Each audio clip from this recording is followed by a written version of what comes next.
Yomi, Daf Yomi, Daf Yomi, Daf Yomi. I think I mixed up two songs together, but I was singing the Sivan Tov song because this is the last Mazel Sivan Tov. Sivan Tov, that's right. Daf Yomi, Daf Yomi, Daf Yomi, because we finish, Yirtzeh Hashem, we're going to finish Daf Yomi, the Masechet Shevuos today. This is Daf 49 of Tractate Shevuot, and the final Daf of this tractate. And then Avodah Zarah is next. The tractate of Avodah Zarah, that is. Shevuot, page 49a, top of the page, with the words L'chol megalgalin chutz misachir she'en megalgalin.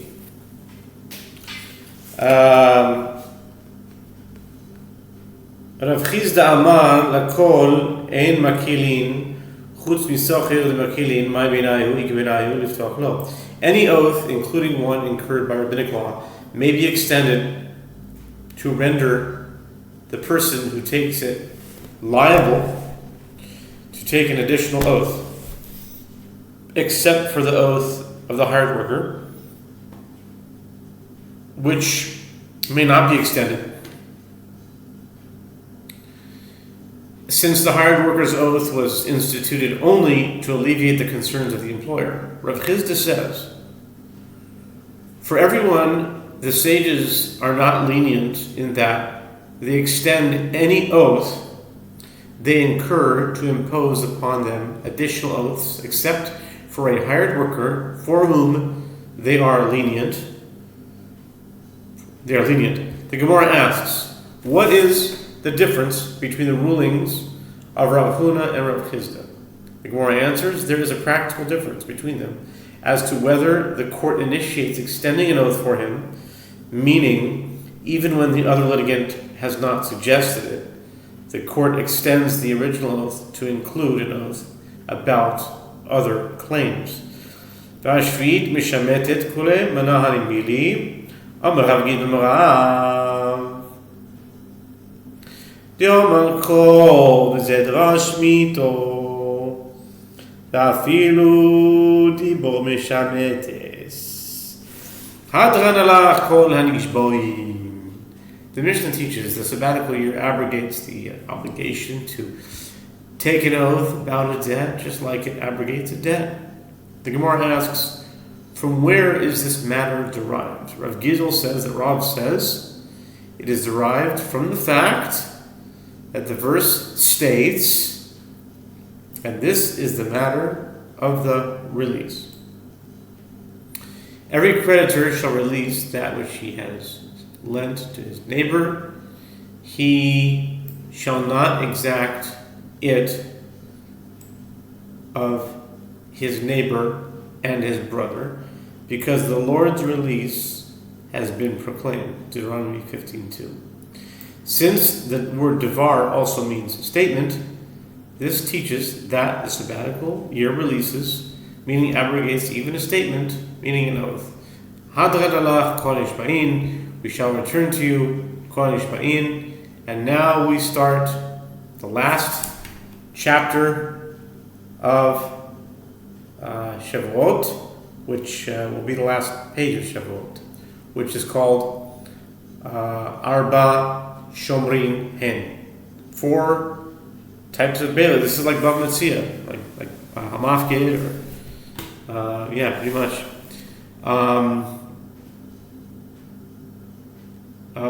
Okay, the Mishnah says, Abba Shomrin Hein. There are 4 types of baileys to whom different halachot apply. They are as follows: an unpaid bailey who receives no compensation for safeguarding the item in his care, and a borrower who receives an item on a loan for his own use without paying a rental fee, a paid bailee who is paid a salary for safeguarding the deposited item, and a renter, meaning one who pays a fee for the use of an item or animal. Shoy milchinam nish barakol shoy mishalom zakoy.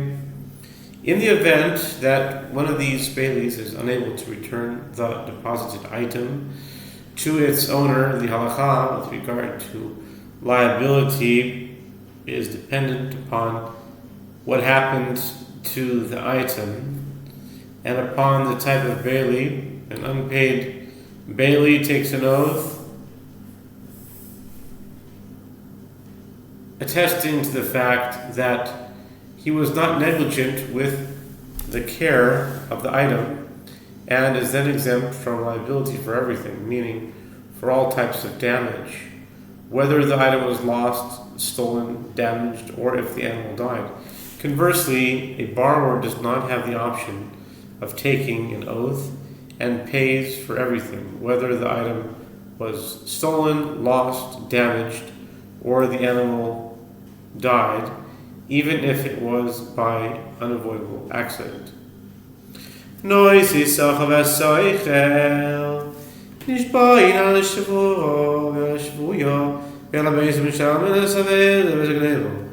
halachot of a paid bailee and a renter are the same. They take an oath concerning an injured animal and concerning a captured one, and concerning a dead animal, attesting to the fact that these mishaps were not caused by negligence, but rather by unavoidable accident, and then are exempt from liability, but they must pay if the deposit cannot be returned due to loss or theft, even if these were not caused by negligence. Amar lo meiz v'nishba nishba onigna avad nishba v'hu shemeis onishba onigna v'avad nishba v'hu shemeis onishba onigna v'avad nignav v'hu shemeis onishba v'avad Avad v'hu shemeis onishba onishba onignav mashbiach ani v'amar omen potu. The Mishnah clarifies, if the owner of an ox said to an unpaid bailee, "Where's my ox?"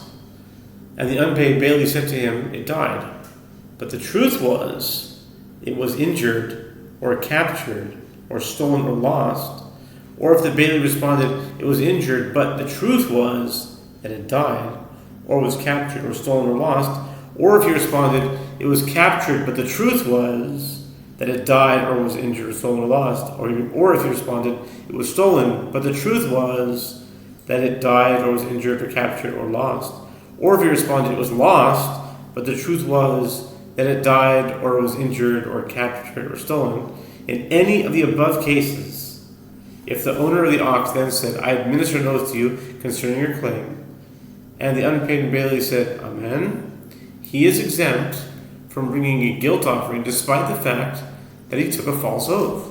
The reason is that his false oath did not render him exempt from liability to pay. But it's still a false oath, though. Maybe we'll ask that later on. Anyway, Heichen shoiri amar lo ein yodea ma tasach hu shemeis onishba onignav avad mashbiach ani v'amar omen patur. If the owner says to an unpaid bailee, "Where is my ox?"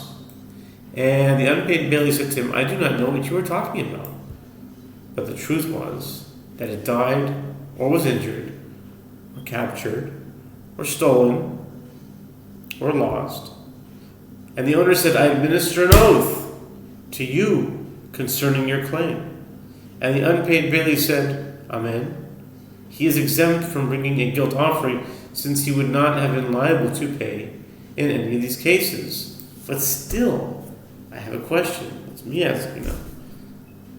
He still swore falsely. Maybe for intentional things, you don't have a korban. Anyway, hey, that's one thing I can think of. Hey, Chan Shoiri, Amar Lo Ava Mashbiach Ani Amam Amen V'Edim Mi'idim Moisa Shachnu Mishal Misakeren Hoide Be'atzma Mishal Mikeren M'chayim Mishbiachnu. But if the owner said to the unpaid bailey, "Where's my ox?" and the unpaid bailey said to him, "It is lost," and the owner said, "I administer an oath to you concerning your claim," and the unpaid bailey said, "Amen," and then witnesses testify that the bailey consumed it, he pays the owner the principal, since he took the ox for himself.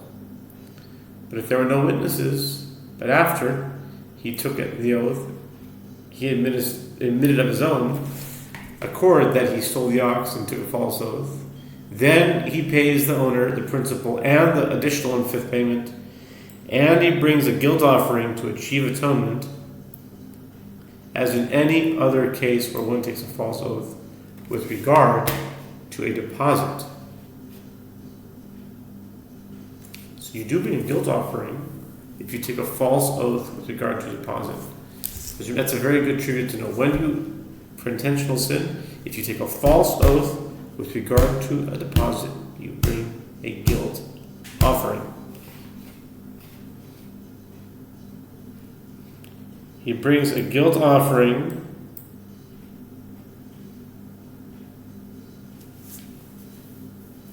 okay.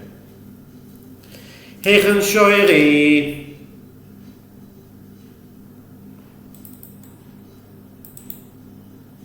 See here, this is a good thing to keep on file. We're looking for cases where, because sometimes they say in different, podcasts or the talk shows or whatever, that you don't bring a sin for intentional, you don't bring a sacrifice, an offering for intentional sin. But in the case where you take a false oath, which is intentional, then there is a guilt offering that one must bring, according to Tractate Shevuot, page 49a. Yeah?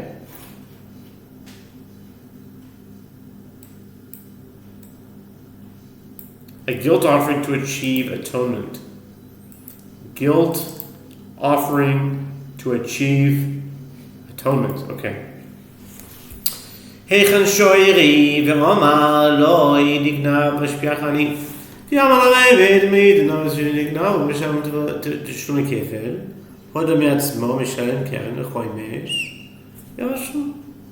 Similarly, if the owner said to the unpaid bailey, "Where's my ox?" and the unpaid bailey said to him, "It was stolen," and the owner said, "I administer an oath to you concerning your claim," and the unpaid bailey said, "Amen," and then witnesses testify that the bailey stole it, he pays double the principal. If he admitted of his own accord that he stole it, then he is exempt from double payment for theft, but pays the principal and the additional 1/5 payment, and brings a guilt offering to achieve atonement.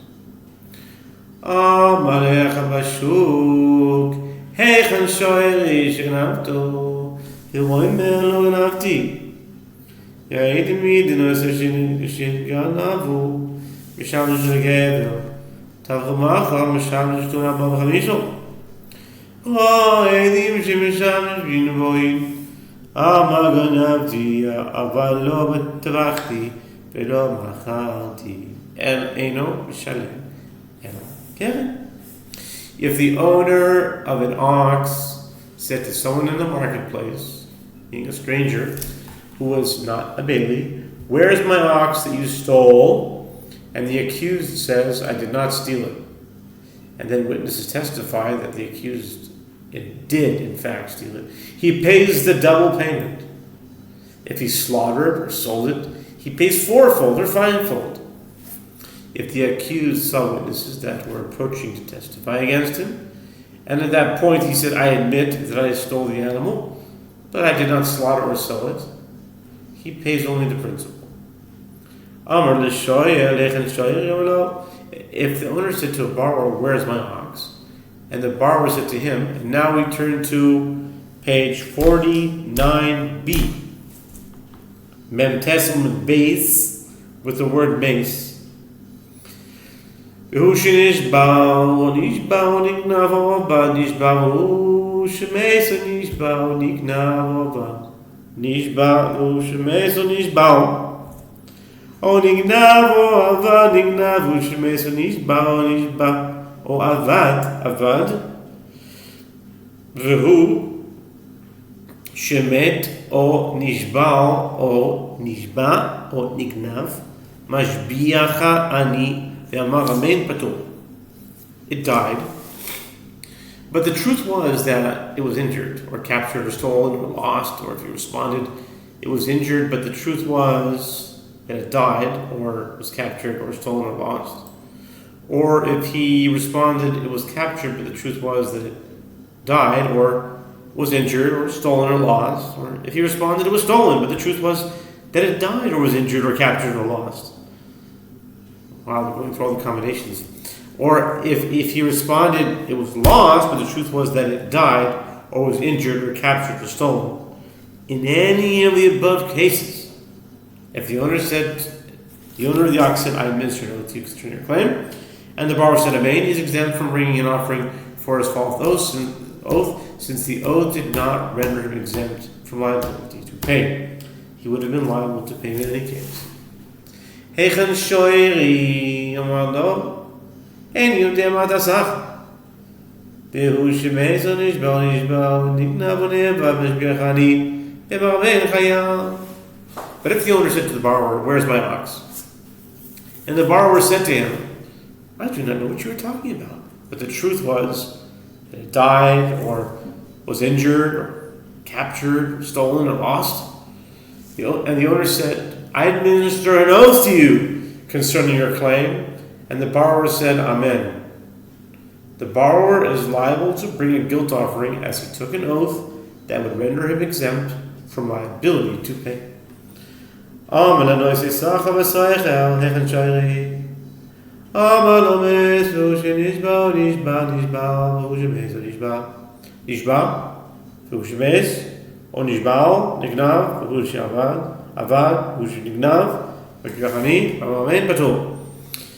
If an owner said to a paid bailey or renter, where is my ox? And the latter said to him, it died, but the truth was that it was injured or captured. Or if he said to him it was injured, but the truth was that it died or was captured. Or if he said it was captured, but the truth was that it died or was injured. Or if he said it was stolen, but the truth was that it was lost. Or if he said it was lost, but the truth was that it was stolen. And the owner said, I administer an oath to you concerning your claim. And he said, Amen. The paid bailey or renter is exempt from bringing a guilt offering. If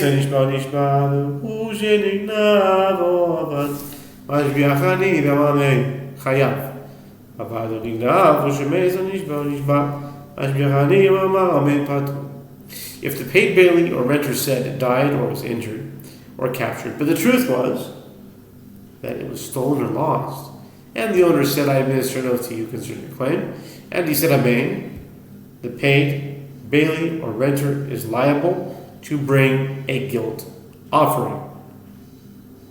If the paid bailey or renter said it was lost or stolen, but the truth was that it died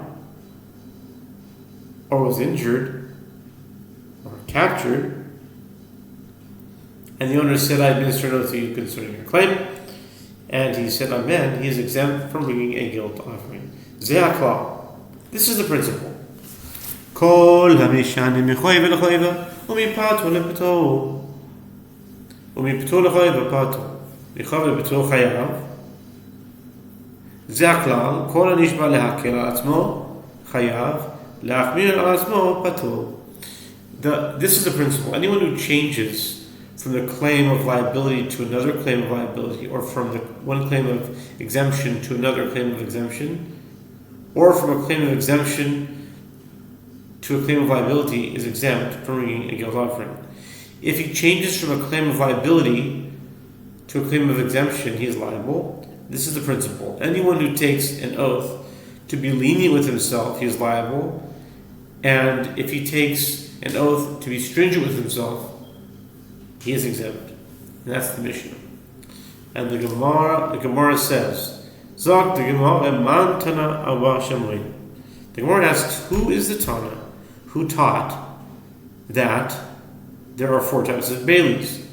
Amar Rav Nachman, Amar Rav Avu, Rabbi Meir. Amar le Rav Nachman mi katana les le Arba Shamri. Amar le Hacha Kamilach. Man Tana da Amar Sofer Kenosid Sachardami. Amar Rav Nachman Avu, Rabbi Meir. The Gemara asks, who is the Tana who taught that there are 4 types of baileys? Rav Nachman said that Rabbi Bar Avu said. It is Rabbi Meir. Rabbi said to Rav Nachman, I would say just Stam Mishnah is like Rav Meir, so yeah. Why didn't the other person know that? Anyway, Rabbi said to Rav Nachman, and is there a Tana who does not accept that there are 4 types of baileys? As the question and your answer indicate. Rav Nachman said to him, this is what I'm saying to you. Who is the Tana who says that a renter has the same halachic status as a paid bailey? With regard to this question, Rav Nachman said that Rabbi Bar Avu said it is Rabbi Meir. It's not.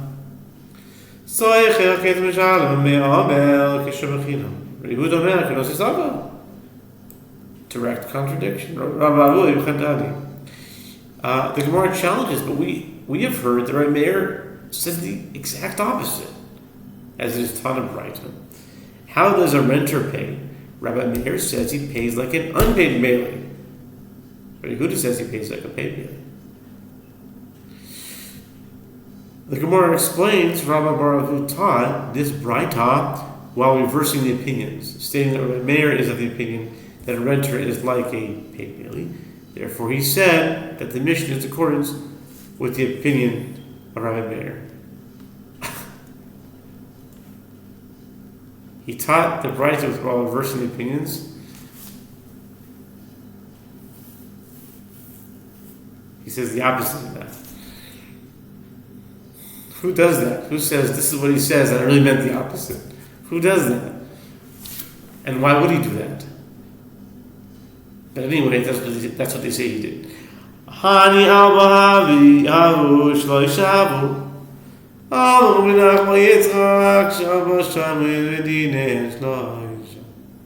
The Gemara asks, are these in fact 4 types of baileys?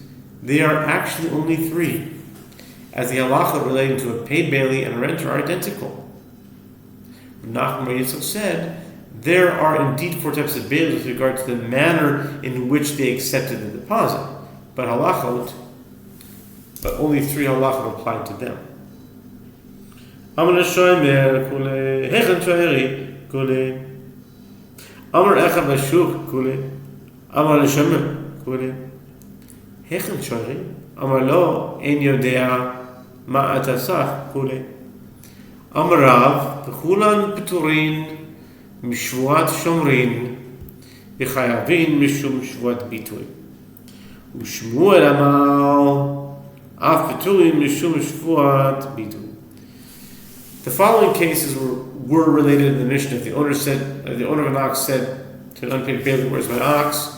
or if the owner of an ox said to someone in the marketplace, "Where is my ox you stole?" or if he said to a bailey, "Where is my ox?" and the other person said to him, "I do not know what you're talking about." With regard to all of these situations referred to in the Mishnah, Rav says all of them are exempt from bringing a guilt offering for falsely taking an oath of the baileys, but they are liable to bring a sin offering for falsely taking an oath on an utterance. And Shmuel says they are exempt from bringing a sin offering for falsely taking an oath on an utterance as well. Shmuel Sava Leisei Bil Haba. The Rav Sava Leisei Bilav Vahem. With regard to what principle do they disagree? Shmuel holds that he is exempt from bringing an offering because there is no possibility of taking that oath with regard to an event that may occur in the future, meaning that the deposited animal will die or be stolen or be lost.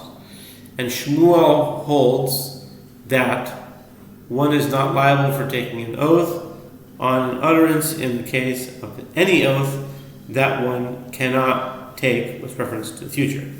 And Rav holds that there is an obligation to bring a sin offering because it is possible to take both a negative oath and a positive one. One of the conditions necessary in order for one to incur liability for an oath on an utterance is that the oath can be formulated as both a negative or a positive statement. This oath meets that criterion as one can formulate the oath in the negative, meaning the deposit was not stolen, as well as in the positive, it was stolen.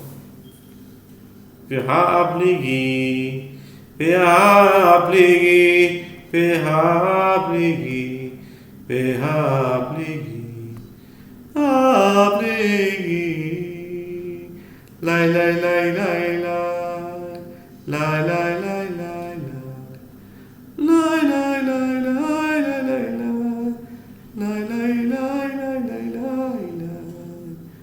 What are we holding?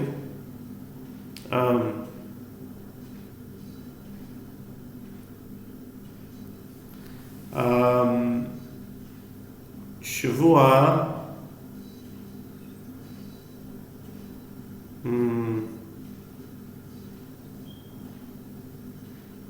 V'ha apligu ba chadazina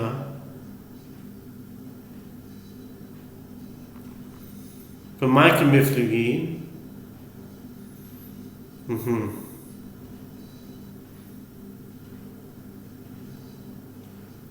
Let's just go from B'maikim mifligi, I think.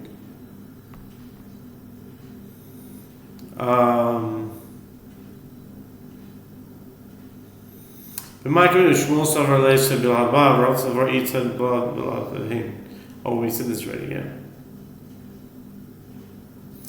V'habligu be'chadazim nodit ma Shevuos shezak von Yitzchol yam Shevuos. שלא זרק רב אמר חייב ושמואל אמר פטור.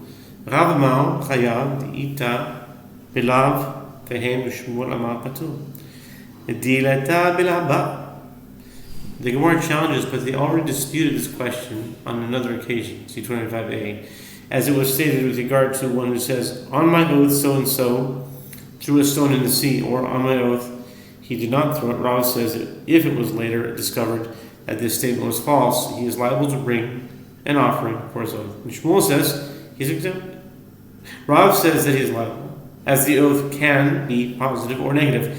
And Shmuel says he's exempt because this oath cannot be stated with regard to the future, since he cannot control what so-and-so does. Tzaricha di'iyashmiyan baha leha ka'amarav mishum dirashai k'mishtaba aval lehach Deveidina mashbiale, mamoidi le Shmuel, ke de Rabbi Ami. De Rabbi Ami, kol Shevuos shadayonim, mashbiino isoi, ein chayav aleha mishum Shevuos. The Gemara explains it was necessary to state the dispute in the case of a Bailey as well, if they could teach it to us only in the case where one took an oath that so-and-so threw a stone. It may have been understood that it is only in this case that Rav says that the person taking the oath is exempt, since he is taking a false oath of his own accord. But in the case, in the Mishnah here, where it is the court that is administering the oath to him, say that Rav concedes to Shmuel that he is exempt in accordance with the statement of Rabbi Ami. As Rabbi Ami says, in the case of any oath that is administered by the judges, one is not liable to bring a sin offering for falsely taking an oath on an utterance.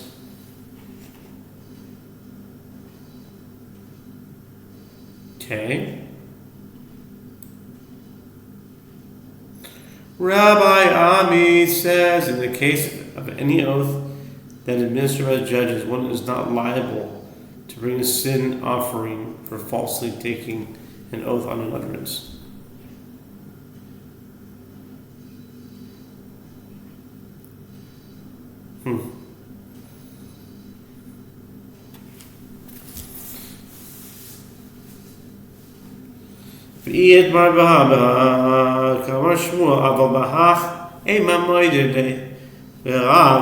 And conversely, if the dispute had been stated only in this case, meaning the case of the Bailey, to whom the court administers the oath, one might have said, it is in this case that Shevuos says that he is exempt in accordance with Rabbi Ami's statement, but in a case where one took an oath that so-and-so threw a stone, say that Shmuel concedes to Rav that he is liable. Therefore, it is necessary for the dispute to be stated in both cases. Gufa, Amar Ami, Kol Shevuos Dayonim Mashpin Oisa, Ein Ba Mishum Shevuos Pitoi, Shene'emar, Oy Nefesh Ki Tishbar V'Teis Bisvosai, Yatzbo, Kederesh Lakish, Damar Resh Lakish, Ki Mishtamash Be'amal Shoynos, Oy Dilma Ela Deha. Dilma Ela Deha.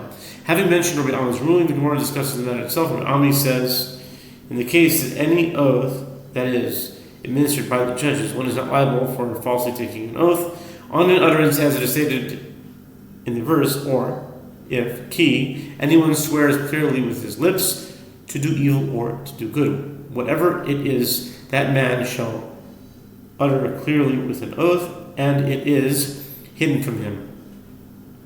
And the priest shall make atonement for him concerning his sin. Leviticus 5:4-6. Only if one takes the oath of his own accord he is liable, as the verse can be understood in accordance with the statement of Rish Lakish. As Rish Lakish says, the term ki has 4 distinct meanings. If, perhaps, rather, and as. According to Rabbi Ami, its meaning in the above verses is if, indicating that only if one takes the oath of his own accord is he liable. Rabbi Elazar Omer, we're approaching the last line of this tractate. Rabbi Elazar Omer, Kulam beturim mishvuas shomerin b'chayom mishum mishvuas bitui. Chutz mi'eini yodea ma'at hasach. The shoel ugeneva ve'aveda דנושא סחר ובסויכל הוא חייב שהרי כפרו ממון הדרן הלך 4 שומרים וסליקה לה מסכת שבועות. Rabbi Elazar says all of them, meaning all those listed in the Mishnah as exempt, are exempt from bringing a guilt offering for taking an oath of the Baileys.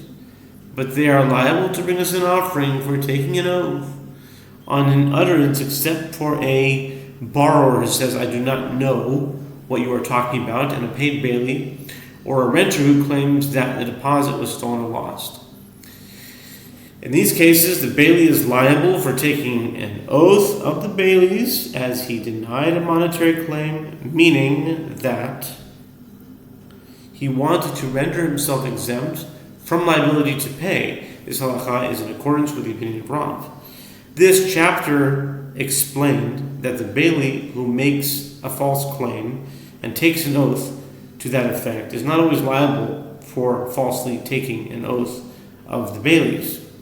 The principle with regard to this matter was stated at the end of the Mishnah.